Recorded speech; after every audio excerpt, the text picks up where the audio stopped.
So we're celebrating the 2021 JJA Jazz Journalists Association Awards. I'm very pleased to be among the award recipients this year for Podcast of the Year, which I'm sharing with my esteemed co-host Greg Bryant for the Jazz United podcast at WBGO. And we are joined by two of our favorite musicians who are also JJA Award winners. Guitarist Bill Frisell and bassist Thomas Morgan. And what we all have in common here is, I guess, if we want to be lofty about it, the art of conversation, or if you want to be plain and simple, duo format, 1+1. And so we're going to have a little fun talking about the ins and outs of that. But first of all, welcome everybody. It's great to see your faces. And congratulations, I should say that too. Congratulations to all of y'all for this. And I guess I'll start just, so here we are, we're all in our separate spaces. But Bill and Thomas, the two of you actually were just out on tour in person, playing as a duo in various settings across Europe. How did that go? Well, it was actually a trio. Oh, this is a trio tour. Okay, with Rudy? But we've been together a lot traveling, and it was, I can't even tell you how good it felt. Just, for my mental state to be back in the getting momentum going, so it was the first real tour we've done since all this mess started. But I should also say that Thomas and I are neighbors. So he helped me get through this past, however long it's been. We've been able to get together and just play like in outside or whatever. And that's been a blessing to have my friend right close by, I know one of the clips that brought me a lot of light during a dark time was something that somebody posted just to Twitter, and it was the trio. It was you two and Rudy Royston playing on a stoop in Brooklyn. Yeah. And I shared it. I think some people might have thought I took the video, but I was just like, this made my day. Just this moment made my day, and I'm sure that was true for a lot of people. Anytime you all got together and were able to share music, it was really special. That particular one that you're talking about, I think, was the first time we played after how many months, and it was like, wow, this is, again, it was a relief. Thomas, do you see your role as therapeutic? Bill is giving you credit for helping him through. Are you? Do you see yourself in that kind of therapeutic role, supportive role? Well, I felt the same way, that it's incredible to be able to get together. And in the summer last year, we could get together, and that was it was in a time when there aren't that many, we didn't have gigs or anything, so I felt like it was really necessary for me. I have a question actually for all three of you. I'm kind of the newbie, and as they say, you're only new once. So this was my time to be new as far as, the Jazz Journalists Association Awards. I remember getting the text from Nate the morning when it was announced, and I just had a Kool-Aid smile from ear to ear. It felt really good. And then maybe a couple of hours later, there was some uncertainty. I didn't know how to feel. I was a little uneasy almost about it. And then by the end of the day, I felt gratitude, spirit of thankfulness. How important is it for each of you, or unimportant is it, to have a level of notoriety for what you do? Well, wow. Yeah, I mean, I've been so, I can't even believe, the kind of recognition I've got. I don't take it for granted. I'm talking about 50 years ago. I was sitting in this room in Denver. It's like a little $70 a month. I rented this little apartment in Denver, and I had no real prospects. I was teaching in a music store, and I would just sit in there and just practice all day. And I remember looking out the window into the alleyway and just thinking, okay, no matter what happens, I don't care what happens. This is what I want. I just want to play my guitar for the rest of my life. And I mean, that's still it. It's incredible to get recognized for what we do, but it still gets down. At the beginning of this lockdown, it was like, wow, because I've been playing with people for my whole life, and then suddenly I'm just sitting in my room again. It was just like back then, and I grabbed my guitar, and my guitar saved me again. The music saved me. So that's the most important thing. But I hope that doesn't sound like I don't care, because it's awesome to have people actually want to listen to it too, and for what you guys are doing to get it, spread the word and get it out there. It's amazing, just the whole family of us. It's so lucky. There's, I guess in my answer, I'm going to be a little cheeky, but there's a recording that was released. Sorry, it was, I guess, recorded, gosh, 30 years ago. And it's an album simply titled Live. And it's credited to Bill Frisell, Kermit Driscoll, and Joey Barron. Yeah, I know that one. And there's a moment in that concert recording where, Bill, you say, sort of like, good evening or hello, and you say, I can't see you, but I feel you. And that's kind of how I feel about recognition, when you have it, you can kind of feel it in an ambient way. You just kind of feel like you've got some sort of nameless, faceless support network out there, like people who know that you're out there. And that to me is meaningful. It's not about fame or notoriety. It's about like not feeling stranded, and so that to me is really valuable. And which is one reason why the JJA Awards has always meant a lot to me, because it is, this is a jury of our peers, so to speak. And so that recognition is very precious, because, I have a lot of respect for my fellow journalists and for those in the industry. And so that's kind of, that's how I would answer that question, Greg. What about you, Thomas? Any reflections? The opportunity to play regularly, I think it's an amazing thing, it's lucky that we have support out there that makes that possible. Speaking of support, I want to note that out of the four of us, two are bassists. So Thomas, in addition to yourself, Greg Bryant is a working bass player. So I have a question for the two of you.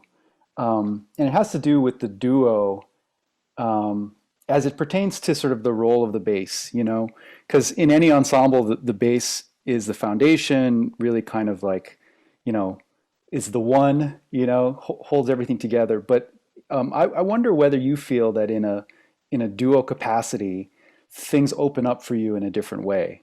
Are you in a certain way released from that sort of foundational role a little bit, and it becomes more of a conversational energy?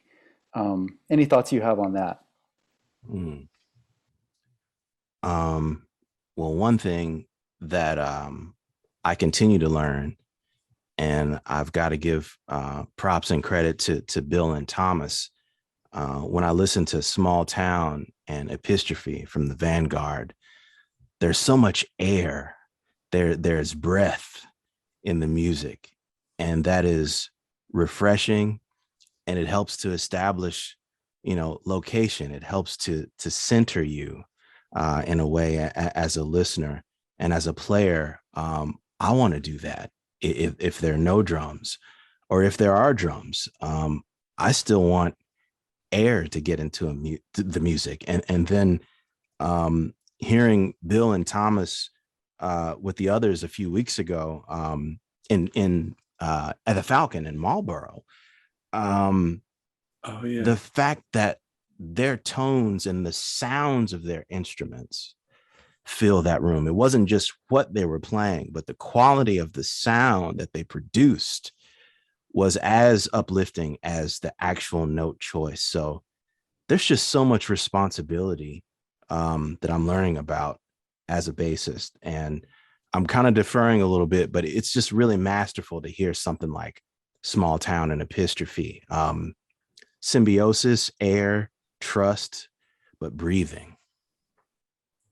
I think there is something about that space, the air, that, I mean, it just brings up different possibilities. And the overall dynamic range is smaller in a way, which for the bass kind of means that there's a wider range of dynamics. I think it does make for some possibilities in terms of melodic function. It just has those possibilities, and then other situations have others that are equally productive. And but I think that's something about the duo setting in terms of the bass that makes it kind of a unique situation. Not long ago on the Jazz United podcast, Greg and I actually were talking about duos. And Greg, you remember this? You invoked the Charlie Hayden album, The Golden Number. And it prompts me to ask the two of you, Thomas and Bill, like, is there an improvisational duo recording that you hold especially dear? Is there one that you frequently return to? You just brought me all the way back to that time when I was sitting in that room. I was listening a lot.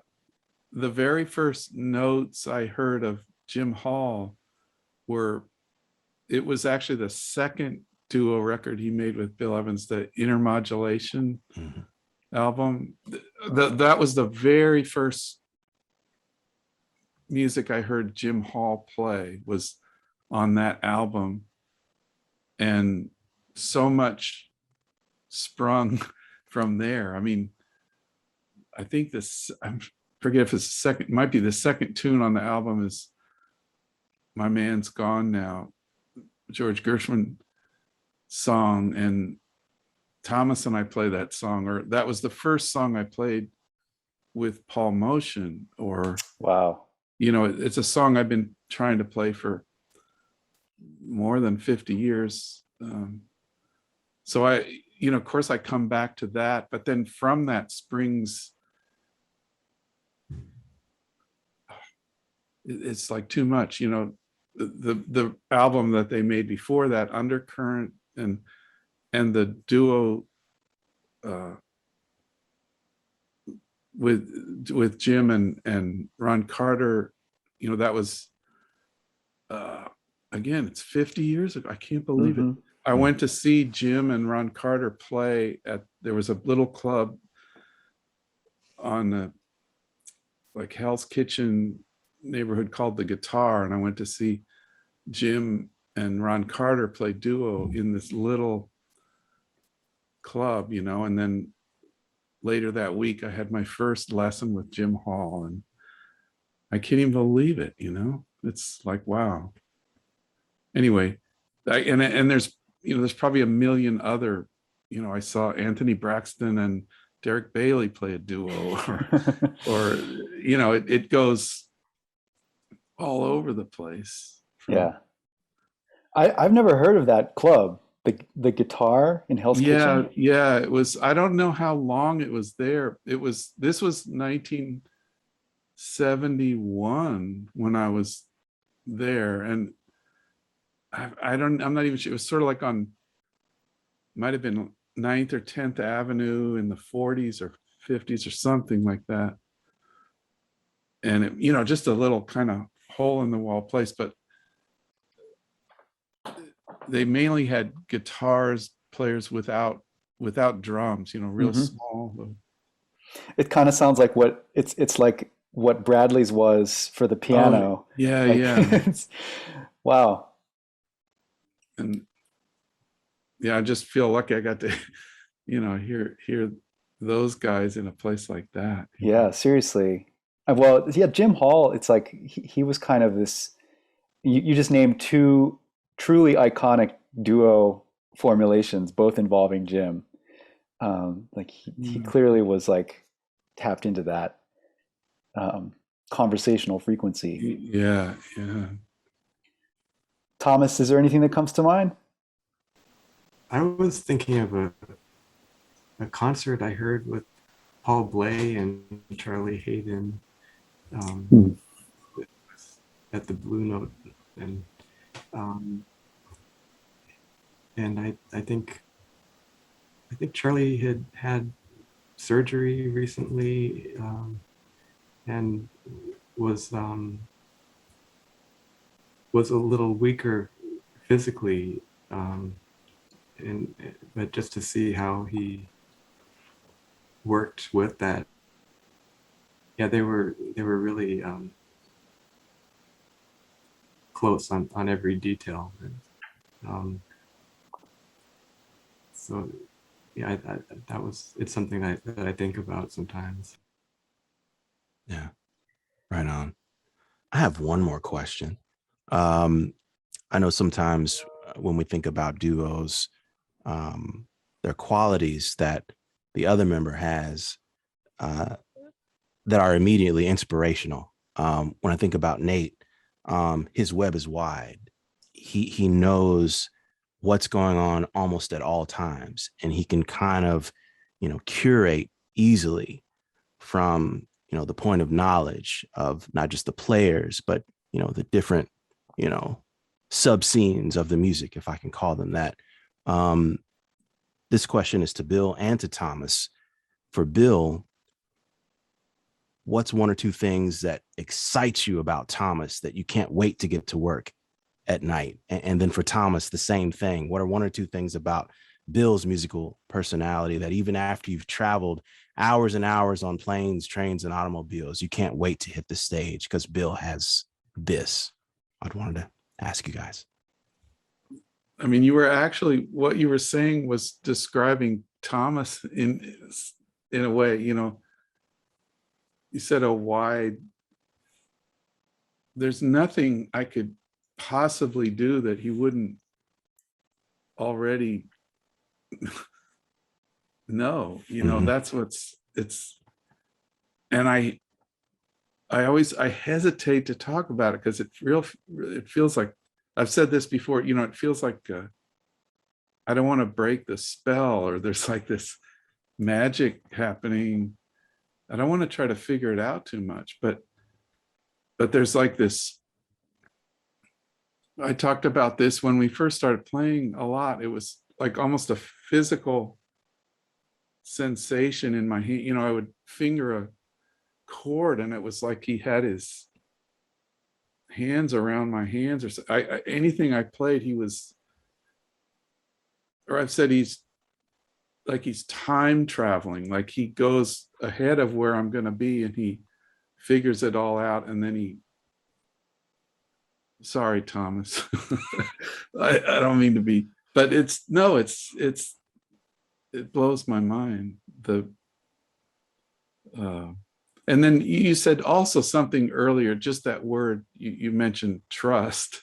That's where I feel like we can just, it's not about competition at all. You know, it's more about what can we find together, and we can take chances like crazy. Like he'll rescue me every time, no matter how far I go off.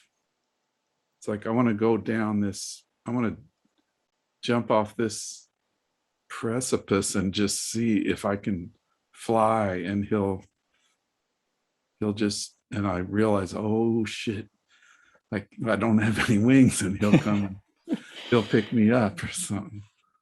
So I don't know, it's just a joy. Well, the same way about all those things, and the, and then also I'd say that the warmth and the naturalness, it's always really inspiring to me. Just like to hear, well, anything he plays, it feels like it's him, and it just feels right, you know, like what improvising or whatever it is, it just feels like what Bill plays is right and beautiful. That rightness, that sense of rightness, I think is all over everything the two of you touch together. Greg mentioned your two albums for ECM. You know, I would also you know, suggest that the two of you as a duo, you know, then become the beating heart of the trio with Rudy Royston. You know, it's like what you've built together as a duo also lives within that trio format. So I think we've come to the end of our journey here. But I just wanted to thank all of you for jumping on, and you know, thanks especially to Thomas and Bill for this beautiful music and this continuing adventure that you guys are on. And we're going to look forward to hearing you again. Hopefully, you know, Greg mentioned that we actually got to see you recently in person, which is incredible.